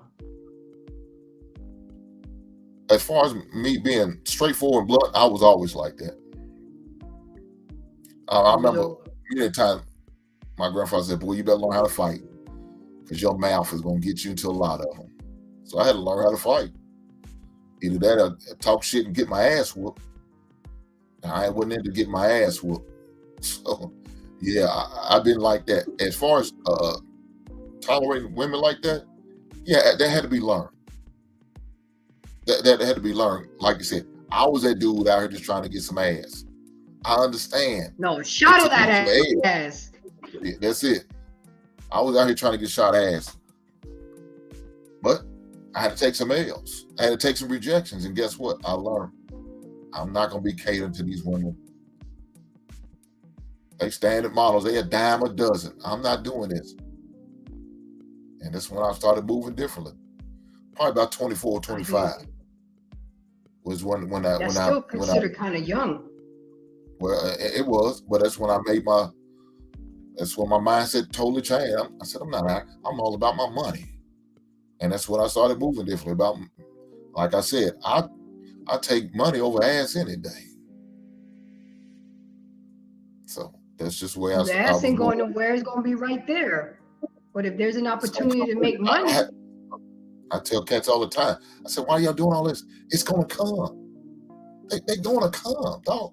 As long as you know how to have a good conversation, you know how to carry yourself, walk and talk, the women coming.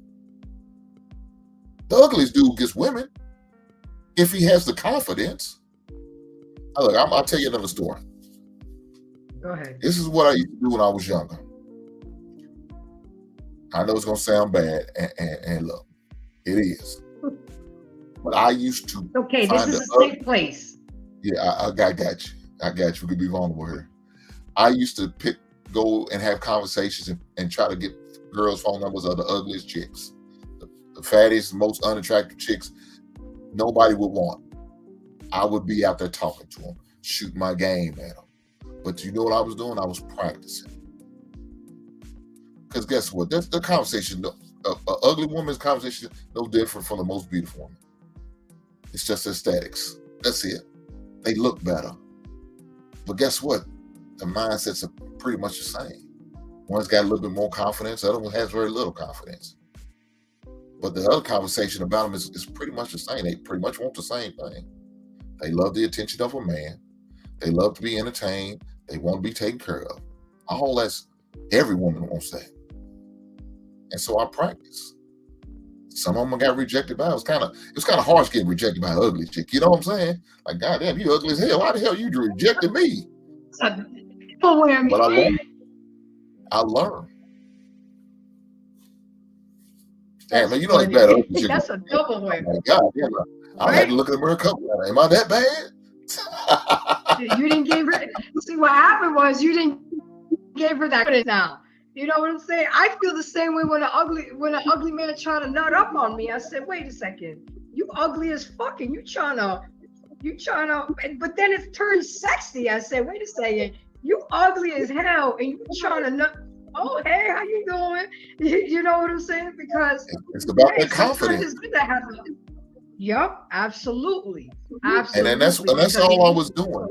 I was building up my armor, my strength, my confidence, my conversation.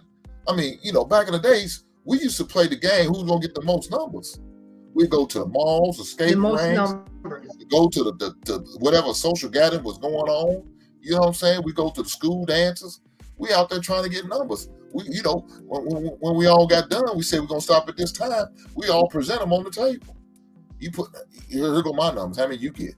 I got 5. Shit, I only got 2. Yeah, they're on little pieces of paper and stuff, and all folded up. And see, we're the same age. It didn't matter. We used napkin. I remember going to clubs using cocktail napkins. Whatever it took to get that number. Yep. Absolutely.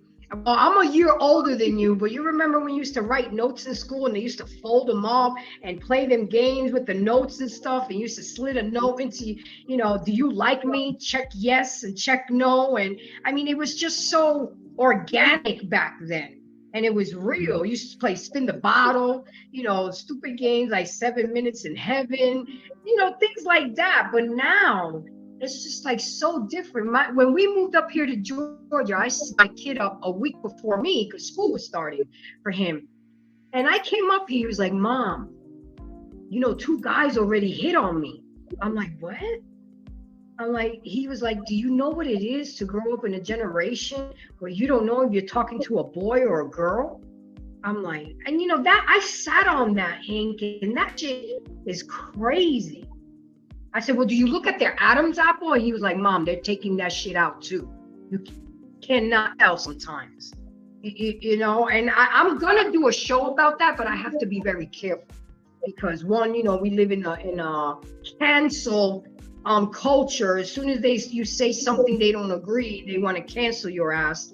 And 2, you have to be sensitive to the situation, but there's just some things with that I do not agree with. But right now, you know, I'm new, I'm growing, and I'm not ready to go deep with that yet. You know what I'm saying? Because I could get pulled at any moment. And no, I didn't work too hard. For a perfect example, when I did talk to Kevin Samuels, I knew how to act. I have been watching him long enough that I mean, anybody that knows me can tell that it took a lot of control and discipline, because I, you know, and I could say it here because this is my safe place. He kept calling me old and this, and I wanted to tell him, excuse me, sir, I got plenty of good pussy to still give. Okay. What am I supposed to do? Sit at home and twiddle my thumbs and wait for me to die? Yeah, you may consider me old, but the life expectancy of women back then was 54. We're living now till we 84. That's 30 more years. I'm not trying to compete with these women. I know they got me, but at the same time, I don't have a problem attracting men. He made fun, he talked shit about my makeup. He talked shit about the outfit that I had on. I wasn't even expecting to be on his show that night. I was actually live on another app. And after almost a year and a half of me trying to get on his show, when I least expected it, he picked me. It is what it is, but I acted accordingly. I knew how I had to act. I knew I had to talk to him in order to keep him engaged with me. And as much as he went off on me, he wasn't disrespectful with it, but as much as he talked his shit to me, like he was talking about, well, nobody's going to respect you. Nobody's going to listen to you. And then I said to him respectfully, so we're supposed to take marital advice from somebody who's a twice divorcee? Yo, he threw that shit right over his head. He went right, he did, he went into another topic. That's when I knew I won that battle. I didn't win the war, but I won that battle. And if any of you guys want to see that show, because I did do a reaction video, that's my first video that I came out with. And it's the very first one, Embrace the Grace Talks with Kevin Samuels. It was good. It was a learning experience. I was in my feelings for like 3-4 weeks, Hank, because, a man that you admire and respect so much, he chewed my ass out. And I'm going to tell you why. I did 99 things right. And he kept harping on the one thing that I didn't do right. And he didn't ask why. And I realized because he didn't give a fuck to ask why. And I didn't volunteer the information. And I'm not going to tell you guys what it is because y'all going to have to go see the show. But a person can do 99 things right and they'll only keen in on the one thing you're doing wrong. And that's what it was all about. But it's okay. I got the conversation with him. I was able to talk to him. I have that memory and that video that'll never go away. But I still can't watch a full video of him because I still get too emotional about it. I just, that was a big loss to me. I didn't realize just how much he was a part of my life when I started watching him. It was crazy. I learned a lot from him. I didn't realize that y'all black men didn't like the weave and the eyelashes and the long nails because I'm looking at all my friends and they're doing their hair. And a lot of them do look beautiful because I love the fact that a black woman can look one way tonight and look totally different tomorrow. Only black women can pull that shit off. And I think that's hot sometimes. But I really thought that I learned that from him. I really thought that that's why I thought black women were doing that all the time with the weave and the nails and the eyelashes. But I've come to realize that they don't really do it for the men. They do it to compete with women. And I'm like, damn, really? And even though y'all black men say y'all don't like it, they still doing it. Why do you think that?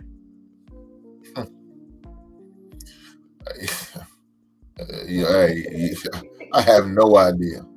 Because if we telling you that's not what we're into, I'm starting to wonder if these women are into each other. Because you're definitely not doing for us. You're doing it out of spite of. Y'all hear that? It's coming from a black man. That's not me, guys. It has to be. It has to be out of spite of us. Because for you to sit there and do it, we telling you that's not what we into, what we like, we don't want to deal with that, and you still do it. Yeah, that's a problem for me. I don't entertain it. You're not going to do anything for me. You know what I'm saying? It's just not my thing. Now, some men are okay with that. Some men are into that. They cool with that. Hey, congratulations to you. You got a lot of options out there, brother. Because it seems like every woman I see out here nowadays, I got all that exterior going on. Yeah, not me. I'm good. The first thing I ask when I see a woman with long nails is like, how do you wipe your ass? I gotta know. you know, how do you cook without getting, oh, and by the way, to my embracers and the basement dwellers, I did put the link up. We'll go for 15 more minutes. Hank, I usually try to not go more than 2 hours. My max is 2.5 hours because I understand that most people's attention span is not that long. And then, you know, I don't want to take up a lot of your time. So I did put the link up. If you guys want to come up here, throw your 2 cents in, talk your shit, you're welcome to. I just need to see you behind camera that you're real, because you know a lot of funny shit be going on backstage and I'm not having it. Okay, but while we're still going, Hank, I just want to really thank you for coming on here. You know, I really wanted a woman to, especially my Black sisters, to really learn the mindset of an alpha male, and that's why I nitpicked you. And I thought a lot about these questions. These, you know, I researched my questions, and I wanted to ask you good substance questions because I want my embracers, my lady embracers, to really. The objective is to get us back together. You know, like Kevin Samuels used to say, the white woman belongs to the white man, the Hispanic woman belongs to the Hispanic man, the Asian woman belongs to the Asian man. But I'm sorry, my Black queens, y'all walk around here like y'all don't belong to the Black man, and y'all can't even give a fucking smile to them. Oh, smile at them, make pretend. Make pretend. You don't have to like him. You don't have to give him your number. Just say thank you when he opens the door for you. It's like, damn. You know what I'm saying? And then y'all want to get mad at me and at Becky and at Xing Ling because it's not that we're weaker. It's not that we put up more with they shit. It's that it's like we're more, you know, we're able to love them more, respect them more. You know, if my man say, hey, babe, I'm going to the moon, I said, all right, just be back by dinner time. I'm not going to argue. If you know your man likes sports, let that man be and let him watch the game. Why would you want to have a conversation, a serious conversation, when the game is coming on? Make that make sense to me. And that's what y'all women do. You take away what he loves and what he likes to do. When he walks through the door right away, let him come in, hand him a cold beer, put ESPN on, suck his dick, do something, then start having the conversation. Set the mood, set the tone. You want that new bag? You think he gonna want to buy you that new bag when all you're doing is fighting and combating with him? You get that new bag while you on top, grinding it out. And he'll think about that and go right to this. It's like, ladies, it's like taking candy from a baby, which you just gotta do it right and gracefully. You know what I'm saying? Would you agree with me, Hank? Yeah, I mean, hey, look, like you said, they just got to do it right. Most of them don't want to do that. They don't want to do right. They feel like, you know, what's the old saying? You get more bees with honey. I mean, you really do. Now, my lady, I had, you know, of course, Cheryl would teach her, you know, look, first of all, don't talk to me during movies. I don't want to have conversations doing it. I want to be entertained by the movie, not by your questions. Yeah, that's not the thing to do, especially when I watch sports. I said, look, I don't have no problem you ask me a question. Just make sure you're doing it during a commercial or doing a break in action, something like that. But, you know, thank God for technology. I can pause. You know, I can pause my game and answer your question. If you're really trying to learn, I'll educate you. But I don't want to sit there and hold court. I tell you that. We're not going to sit there and have a long drawn out. I ask you a question real fast. Can you open this for me? Come on, bring it here. I'll open it up. And then, there you go. You know, fortunately for me, her daughter really loves sports. So me and her daughter's are on the same page about that. She doesn't like to be talked to while she's watching the game. So now she has a better understanding. Why do I act the way I act when sports is on? I don't want to be disturbed. I don't want to have a lot of conversation. I just want to be entertained by the basketball game, not by your beauty. I'll deal with your beauty later. But right now, entertained by the basketball game or the football game or whatever event I'm watching, whatever movie I'm watching. Don't talk to me during the movie. It's not going to be at the theater. And you ask me, what happened? Hey, we watching the same goddamn movie. I see it. Why didn't you? I knew you were gonna say that. Aren't you looking at the same thing? Yeah, I I mean, mean, you didn't see it? Well, you got to catch it on the replay. So yeah, not a lot of that needs to be going on. We don't need to have a whole lot of conflict. Let's just enjoy the game. Let me enjoy my game. I'm in my moment. I'm not disturbing you. When you watching Lifetime, a Hallmark channel, or whatever other later channel you watch, I'm not coming to ask you a question. I may just sit down beside you and just pay attention. And I learn what's going on by the end. I said, you can learn the game by just watching it. And if you got any more questions, how about you Google it or watch it on YouTube? And when the game's over, we can talk about it. I hear you. I'm the same way. I'm a sports chick, Hank. I love baseball, basketball, and football. And don't, especially if my team is losing, don't talk to me. Do not talk to me while my teams are playing. So I'm good with that. So we got a lot of comments. It's too many comments tonight to read out, so I'm just posting them. I really do appreciate your engagement, guys. So make sure y'all go and subscribe to Hank channel. Make sure y'all subscribe to my channel. If you like what you heard, if you like what you see, go ahead and drop that Cash App and support the channel. You know, I used to be very timid about that, but I see so many YouTube content, and to me sometimes it seems like I'm begging, and I'm not used to begging. You know what I'm saying? It's like I'm just like, I don't know, Hank. I'm not you. That's why it's so hard for me to ask for help sometimes, because I'm so used to doing things my damn self. Look, if you like what you heard, subscribe, like, share, drop the Cash App. If not, that's okay too. I'm going to be here with or without the Cash App, but it would be highly noted and highly appreciated. And the same thing goes for Hank the Basement, because people don't realize just how much work, time, and energy it takes to be a YouTube content creator, especially if you want to do good. I mean, and now my embracers want me to do it 3 times a week. I'm like, God damn, that's it. I did a short on Saturday about Mother's Day. And I was a daddy's girl, as you can already know. And me and my mom, we was all right. So I told my manager at work, I said, you see all these goddamn balloons and flowers? It looked like the whole store threw up. And I said that on the video. I said, I want that same fucking energy on Father's Day. Okay?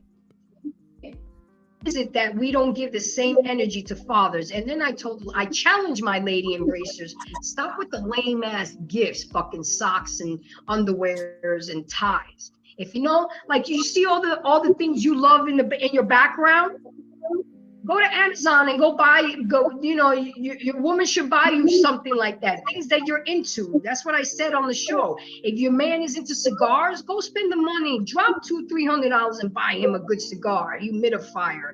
If NFL schedule's out, buy him a ticket to the game for him and his boys. You know, even though y'all act like y'all don't care or it's not necessary, but deep down, our men care. They want to feel appreciated. They want to feel needed. You got to show some love, especially to the good ones. You know. I said this on the show. I said this on the show before. I think one of the questions was if men feel bad about accepting gifts from women. I said, hell no. Well, why should I? I'm not gonna. Why shouldn't I? I deserve it. Why should I feel bad about getting a gift? Why? Y'all sound crazy. Exactly. Especially if the man is laying it down. If you're laying it down. Look, if my lady wants to give me, if my lady won't give me a gift, I'm gonna accept it with open arms, and I'm gonna tell her thank you. You know, and I'm gonna tell her how much I appreciate it, and all that good stuff. I wouldn't turn a gift away. I wouldn't feel bad about accepting a gift. No, because she deemed me good enough to give me one, so why not? I'm sure you turned around and got her one. And I said that. I said, all y'all ladies are here getting your nails done, getting your hair done, getting gifts, getting taken out to dinner, being treated like the queens that y'all are. And some of y'all don't deserve shit. Why can't we do that with our men and our fathers and our husbands? I mean, it's just not fair and it's not right. And that's why I tell men all the time on my show. There's two main things that I say, Hank. The first one is men need to start taking their place at the table, at the head of the table, and stop sitting on the fucking sideline. That's one thing. And the second thing that I try to preach is protect four things. And I think I've heard you say it too. Protect your money, protect your seed, protect your last name, and protect your peace.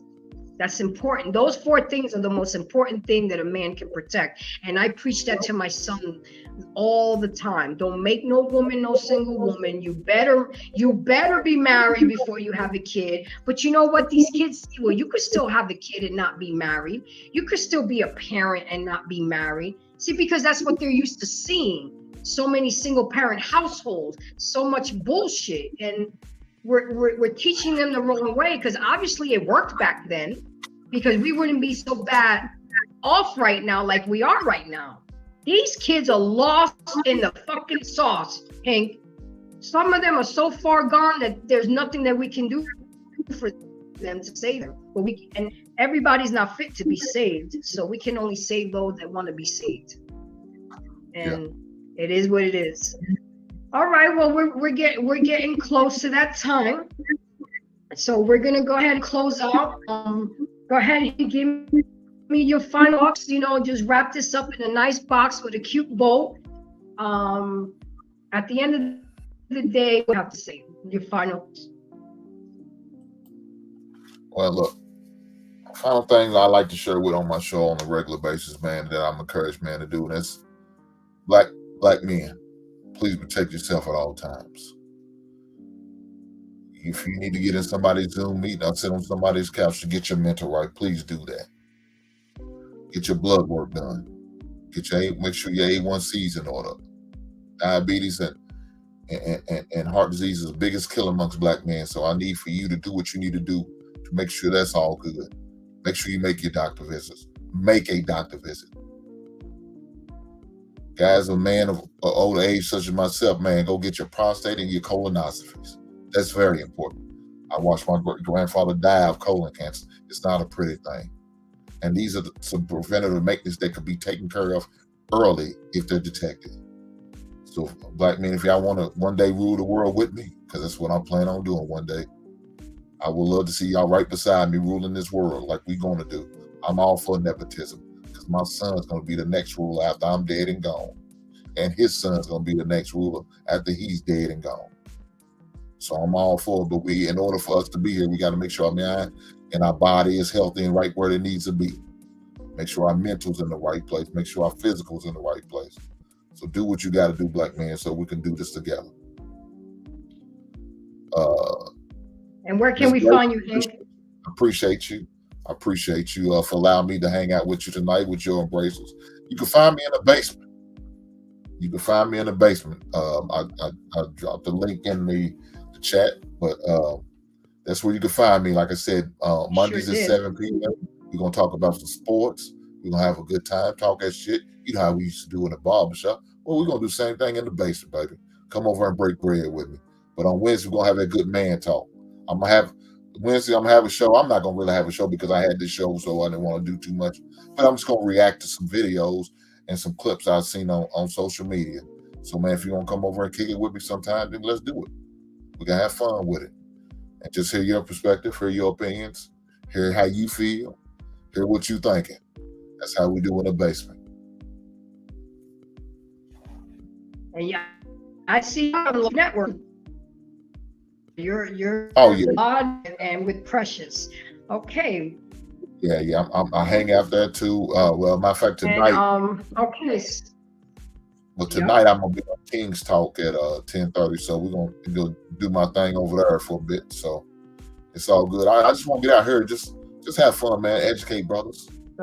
Make sure I get the message out to the brothers, and make sure I can do what I can to encourage them, uplift them.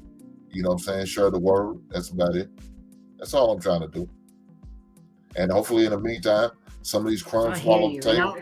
Hopefully, players can hustle it up, man, and they can get that knowledge. Because guess what? If y'all got sons, they need it. Your nephews, your little cousins, your brother, whatever, man. Send him over to the basement so we can have that conversation, man. He can get that good education that he really needs. He be real with it, ladies, and I'm not kidding. And thank you, Hank, for coming. I really appreciate you. You were one of those reached out right away. You was willing to work with me. You know, I'm not nobody big. I don't have 100,000 subscribers, but I like to work with people, not because of the amount of subscribers they have, but because of the content that they put out there. You know, I've been out here almost 7 months. I didn't even reach 500, and that's okay because my time is coming. I'm running a marathon. I'm running slow and steady. I'm not trying to get to the end of the finish line quickly. I ain't going nowhere. I am not going nowhere. So with that being said, guys, again, I'm Grace from Embrace the Grace. This is a channel where we embrace growth, truth, healing, as you can tell, and we are always very respectful. You can find me on TikTok, Instagram, Facebook, Snapchat, WhatsApp, and of course YouTube. My Monday night shows is moving to Sunday nights starting June 3rd because my work schedule is changing, so I got to start putting that out there. But I will be going 3 times a week now because it was requested of me, and I can't let my embracers down. And with that being said, I do this because it's necessary. I have the messy, uncomfortable, and awkward conversations. It's very easy to talk about sweet stuff, but we're in a lot of trouble, guys. Our brown, black, melanated communities are in a lot of trouble, and we need the old heads, as the young heads want to say. It's us responsibility to teach the younger ones because that's our future. The children are our future, and if we don't teach them right, it's already fucked up. I just don't want for it to get more fucked up. We have sons, me and him, we both have sons. They're gonna have to deal with these ratchet ass females out here. And I pray every night that he makes sound decisions. So keep tuning in, keep subscribing, liking, and sharing. And again, thank you for coming out. I know I'm gonna see you again on these YouTube streets. So stay the way you are, don't change, because what you're doing is necessary. Young black men need what you're putting out there. And my ladies, I bring the heat and I bring the static. Since y'all want to shoot me the messenger, I'm bringing the black men. I'm bringing what y'all want to see, so y'all can hear it from the horse's mouth, so y'all can learn from them. Because the best way to learn about a man is to learn from a man. All that bullshit y'all be listening, like your single friends will keep you single. And that's some damn truth. If you want to know about men, go to the men. They'll teach you and they'll tell you right. So with that being said, y'all all have a good night. You got 30-minute break, boss, and you got to be back on it at 10:30. So I got to give you some room to breathe a little bit. You guys take care, and I'll see you out in these YouTube streets. Take care, Hank. Thank you again. Take care, babe. All right.